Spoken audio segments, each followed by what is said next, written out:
I am very excited to chat with the person that is joining us right now. There's only 32 of these jobs in the entire world. They actually created an entire thing to act as if you had this job in fantasy football that has taken over the entire world. Just got the biggest deal in guarantees, $150 million guaranteed to their quarterback done just, I think, a week, within the last couple of days. The Bills, the team that I bet on in my 7-leg parlay to win the AFC East and potentially win $32,000. Ladies and gentlemen, general manager of the squad from Buffalo, Brandon Beane. Yeah! What's up, dude?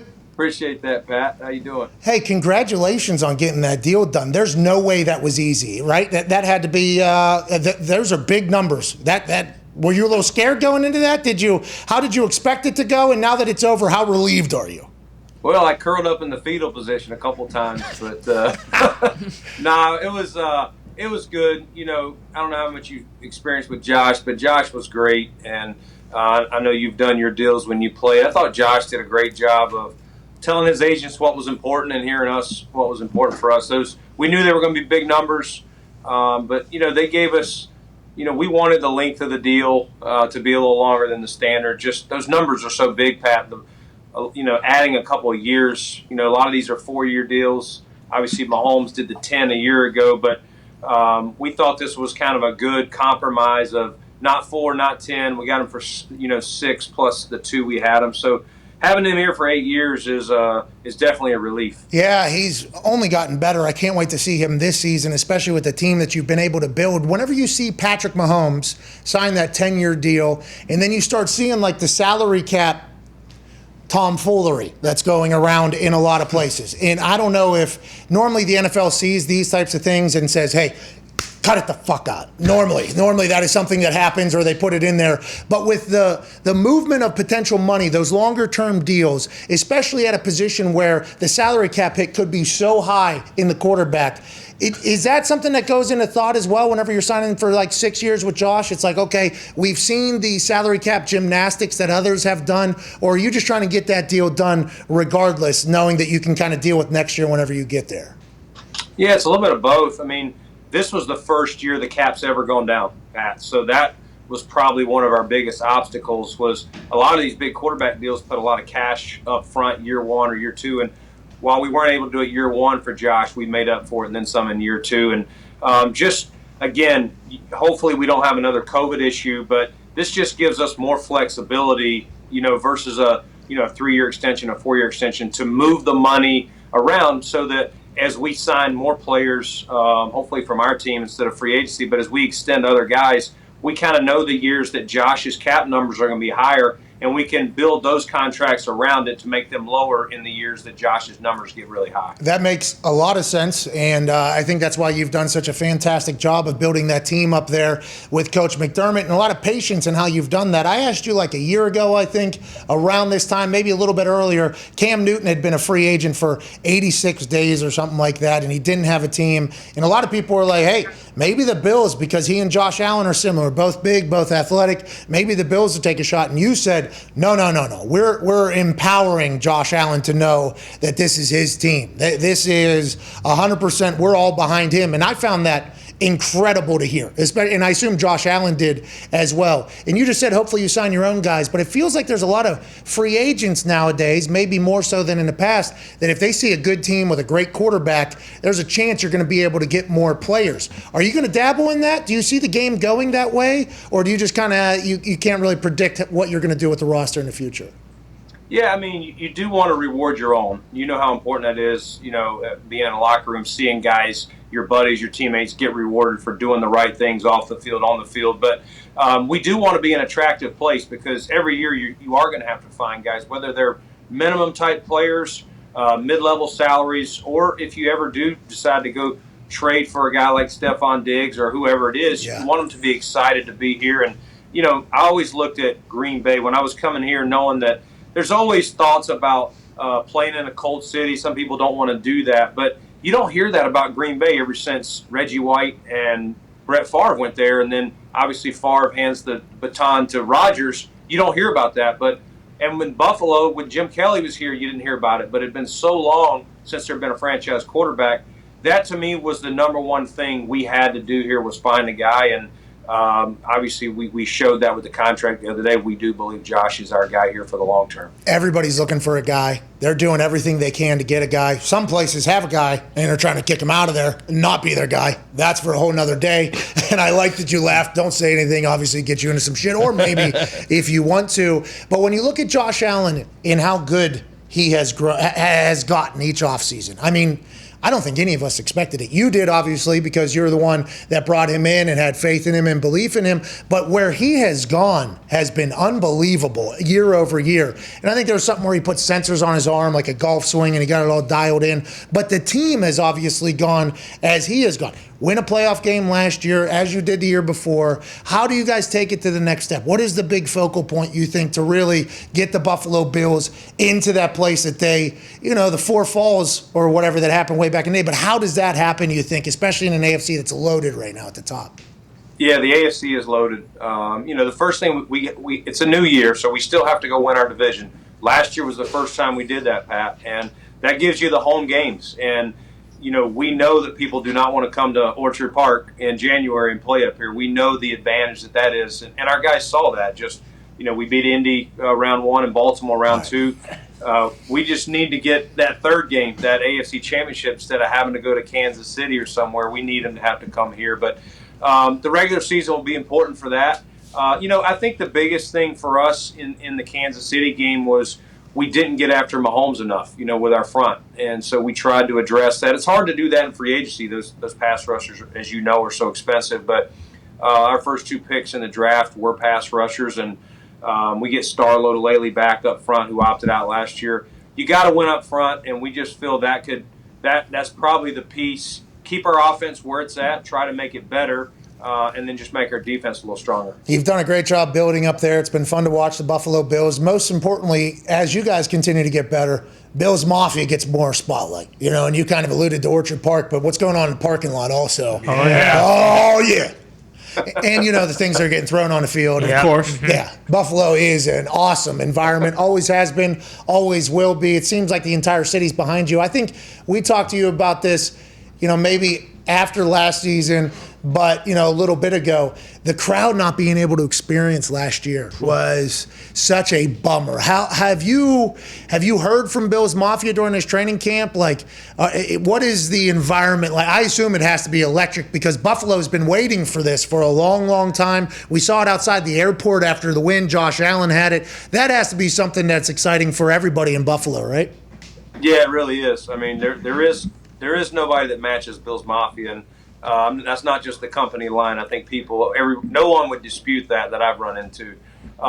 You know what? We've had 2 open practices in our stadium so far this year, and we've had 18 to 20,000 at those, and it's been awesome for our players to see that because even Stephon Diggs, last year was his first year here. He didn't get to play in front of fans except the 2 playoff games. I think we had like 6,700 here, and even that was at the time was exciting because it was better than nothing. But this Pittsburgh home opener here with a close AFC, that's going to be a slobber knocker and a rival. I think they'll obviously travel their fans, but Bills Mafia will be out of control for sure. We were in Pittsburgh when you guys took on Duck and them. Yeah. And Pittsburgh is a very, obviously prideful place. The fan base travels there everywhere. A lot of Bills Mafia in Heinz Field. We were there. I didn't expect to ever see Heinz Field like that. Bills Mafia, I think, does deserve a lot more credit. And before the boys have a question for you, Mr. Beane, I can't thank you enough for your time. There was a rumor that you and Josh Allen golfed together going into this entire contract thing. Is that real? And is that how you do business? Because if that is the case, I have the utmost respect for that. You guys, hey, let's go get on 4.5 hours out on a golf course. I'll watch you hit that thing 390 yards, and let's figure out what the future is. Is that what that was? Yeah, that's how I held his guarantee under $200 million. He pre-funded one of the holes. So, we usually get out a few times a year. We belong to the same place, and it's fun just to be able to. We have that, that great relationship, and I think it helped work through such a difficult deal with where the cap's at, and he's fun to go out there and compete with. He hits it a long way, but I just have to hope that he hits more errant shots than I do. Are you a good golfer? I'm all right. It's Oh, fun. you're a good golfer. You're a good golfer. I'm all right. It's fun. You never get to play enough in this sport, but being in football is kind of done for the year. But I try to play a lot as soon as the draft's over. Oh, he fucking buries me. Yeah, you're great. That's awesome. Good for you, man. General manager of a team that's very good and also an incredible golfer. That's fantastic. One last thing here. You just talked about playing and getting out with Josh Allen and belonging to the same course up there in Buffalo. Veach just came out and said that he never sees a situation where them and Patrick Mahomes will end up like what's going on over in Green Bay. Obviously, you all have to watch everything that's happening everywhere. Is that something like what Veach said? Would you echo those thoughts? Like, the organization and your franchise quarterback have to be on the same page. I think we're all kind of watching that unfold as the years continue to go on as well. When you got a guy, you have a guy. Is that something that you guys watch from afar, or is that just something you already understood, obviously? Yeah, I mean, I think we already had that. I mean, you do see where some situations are better than others, and it looks like in Kansas City, Veach and Coach Reed and Mahomes all have a great relationship, and I would echo that here, that we love Josh. We keep Josh very informed, and he understands that we have a job to do. He's not making personnel decisions, but anything that we think would affect him or affect the locker room, we do try to communicate that to him, knowing he is our franchise guy. Yeah, it's smart, It just seems like a smart decision. And Josh can throw that thing 83 yards or something. Yeah. Ooh, that's a long way. Is he not the perfect guy for Buffalo, by the way? He's the perfect quarterback for Buffalo, right?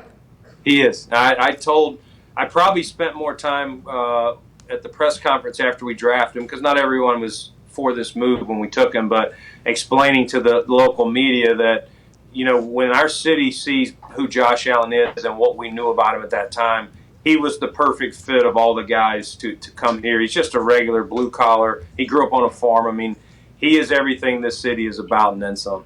Go ahead, Connor. Yeah, Brandon, massive Patriots fan here, so very nice to see you guys having success. Not really, but there was a report last week or 2 weeks ago that the Bills were actually going to move to Texas. When can we expect the Austin, Texas Bills to happen? 2023, or what do we think here? We're focused on Buffalo.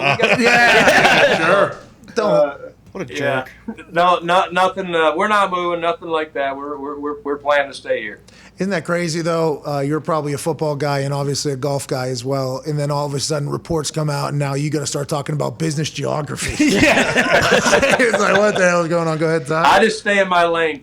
Focus on this team. Yeah, it's smart. Go ahead, Ty. Brandon, when you put together a team like this, and obviously Buffalo hadn't had a success for such a long time, I mean, I guess you can't, because if you get complacent, then you're obviously going to be gone. But is it tough not to look at the roster and the personnel that you have and be like, okay, there's really not much more we can do in terms of getting this team to a Super Bowl? No, I mean, that's not how I'm wired. You're always looking. You're always worried. What's your contingency plan? How are you deep enough at this position? Do you have the right guy here? What happens if you get an injury? You're always studying the other 31 rosters just to look for anything and keeping your ear to the ground. Hey, is there a player out there that maybe is unhappy or not fitting in one team that, hey, this guy, adding him to the mix, he could really give us another notch or add depth. So it's just, you never relax. And I know it sounds from afar like, the fantasy football world, but in this seat, you're always worried about what could go wrong or when somebody's going to get injured.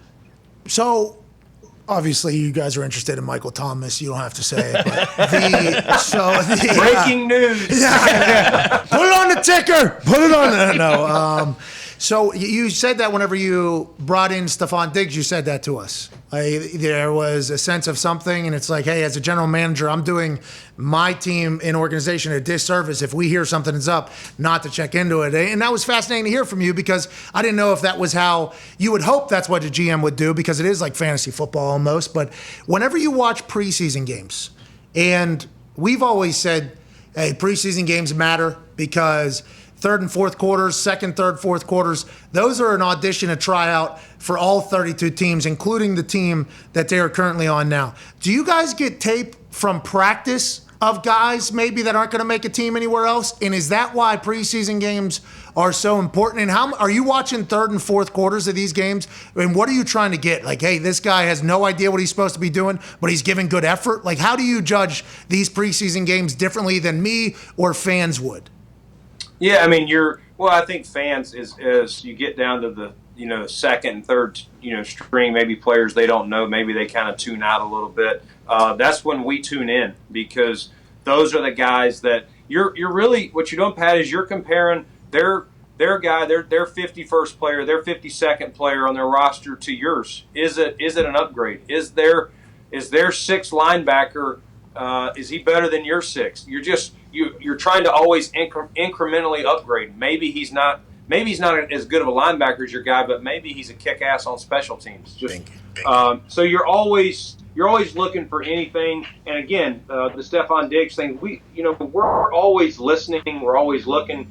Probably 99% of the things we check into never amount to anything, but you don't want to miss on the 1%. Hey, we heard this guy's, potentially could be traded or not. Nah, that's not true. Nah, we dig into everything. And we may dig into it. He may be traded, but we may go, he's really not for Buffalo or for our team. But we're always going to kind of look and see what's out there just to make sure it's not something that could upgrade our roster. Jim Irsay told us that he has a phone that has 32 buttons on it, like it's Blue's Clues, and it's all the, or 30 other buttons, and it's all the other owners. So in this particular case, he had to get a hold of Bruce Arians in the middle of the Chuck Strong Foundation, because he wanted to know if Bruce Arians' opinion on whether or not he should bet $1 million against Chuck Pagano making a free throw. So in the middle of the night, he's calling the Glazer family because he needs Bruce Arians on the phone because he wants to know if he should bet Chuck for $1 million. Okay. Oh my God. Yeah, that happened. It would be cool to be a billionaire, by the way. But do you have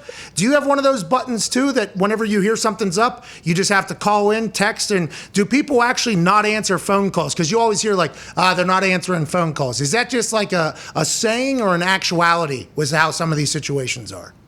Yeah, I think there's always a few people that are a little harder to get hold of, but most GMs around the league, if they miss your call, they're going to call you right back. It's kind of a mutual respect. Most of us have. Or if you miss them, hey, shoot them a text. Hey, you may be busy. Give me a shout back.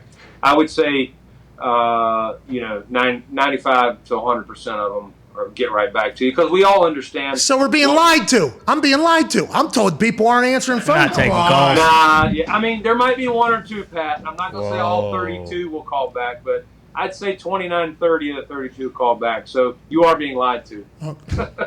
I mean, I hate to break the news you just said. I hate to be the bearer of bad news. You and other GMs have a lot of respect for each other. Is there like a good friendly competition, or do you guys know you have to do business with each other, so it has to be kind of act as such? I think, you have guys that you're real close to, that you talk to more than others, and then you probably have some that you just do business with. You only call them or text them, and the same them on the reverse side of that, texting you straight business. Sometimes it's you're just seeing how they're doing or how they handled a certain situation. Guys you count on, whether it's a mentor, someone that's been in the business for a while, or someone you kind of grew up with. So it's kind of all over the board, but you always keep your lines of communication, no matter how great the relationship is. If another GM calls you, out of mutual respect, if you miss the call, you try and get right back to them. You watch Hard Knocks last night? No, I missed it. Was it good? Hey, you're missing valuable film on some of these guys. Yeah. I mean, what does this guy even care about the Buffalo? It's unbelievable. How's training camp going up there? It's good. It's good. We usually do it in Rochester, but with the COVID thing, we stayed home again this year. I really like camp away personally, but we do have great facilities here and great fields. So it's fine to this point. I'm glad we're getting to games. We play at Detroit Friday, so it's at that point, the dog days of camp, where guys are about to fight each other because they're tired of hitting each other. They're ready to hit somebody else. Fighting. I don't know if you've seen the world after a training camp fight now is wild. There's people that come out unprofessional, what archaic is happening, and then everybody else who I think has ever been in a training camp is like, they're running their heads into each other in 110-degree heat. This could happen out here. Yeah, it could happen, and it will happen. It's not a matter of if, it's a matter of when. Mr. Beane, we thank you so much for your time. I know you're very busy, sir. Enjoyed it. Appreciate you guys, Pat. Y'all have a good one. Hey, tell the boys, by the way, this Friday, this is going to be the first time that MCDC and the boys get a chance to gnaw kneecaps. Fucking look out. Careful. You know what I mean? Look out over there. We got to get their kneecaps before they get ours. Hey, man. Ladies and gentlemen, General Manager of the Buffalo Bills, Brandon Beane. Thank you, sir. He's awesome, and he's very good at golf. Yeah. That guy smokes people on the golf course. All right. I don't get to play enough, but I'm okay there. Imagine him and Josh Allen, actually, back and forth on the course, you know? Him saying that's how he kept it under 200 million, a couple three putts. Yeah. All right, listen, 200 million, you make this putt right here. Josh Allen, oh my God. The nerves.